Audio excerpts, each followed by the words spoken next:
আজকের রেসিপি নিরামিষ সয়াবিনের কাটলেট। তো এই কাটলেটটি বানানোর জন্য আলু, আদা এবং লঙ্কা কুচি কেটে রেখে দিয়েছি। এরপর আশীর্বাদের সয়া চাঙ্ক আমি ইউজ করছি সয়াবিনের জন্য। তো আমি এবারে প্রেসার কুকারে আলু এবং সয়াবিন আমি সেদ্ধ করতে বসালাম জল দিয়ে।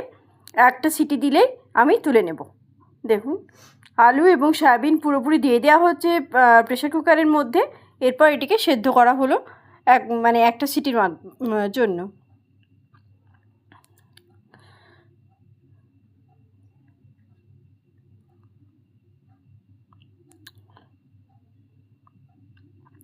তো ব্রেড ক্রাম্ব আমি প্লেটে অলরেডি রেডি করে নিয়েছি।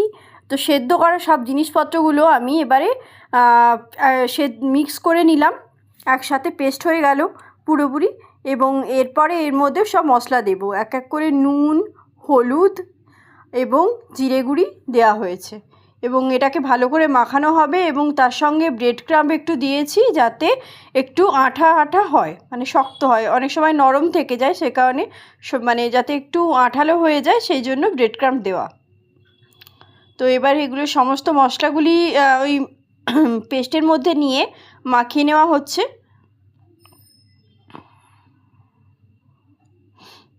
ভালোভাবে মাখানো হলো যাতে মশলাগুলি এই পেস্টটার মধ্যে ঢোকে।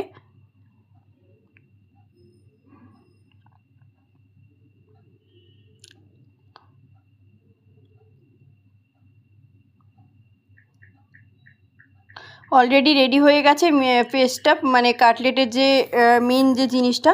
এবারে এক এক করে গড়ে নেব কাটলেটগুলি।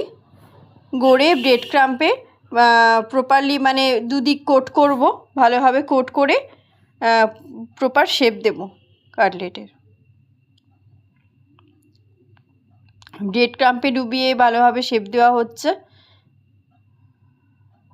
একটু নরম অবশ্যই ছিল, কারণ আলুটা একটুখানি সেদ্ধ হওয়ার কারণে আলুটার জন্যই অ্যাকচুয়ালি নরমটা একটু হালকা হয়েছিল।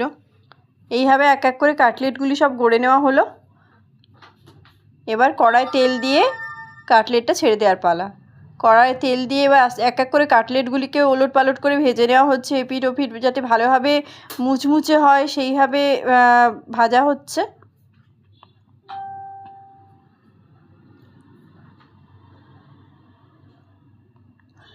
এইভাবে কাটলেটগুলি একটা একটা করে সব ভেজে নিলাম।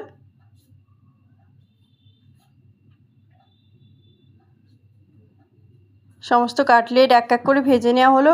এবারে আমাদের নিরামিষ ভেজ কাটলেট, সয়াবিনের কাটলেট রেডি হয়ে গেছে। তো আজকে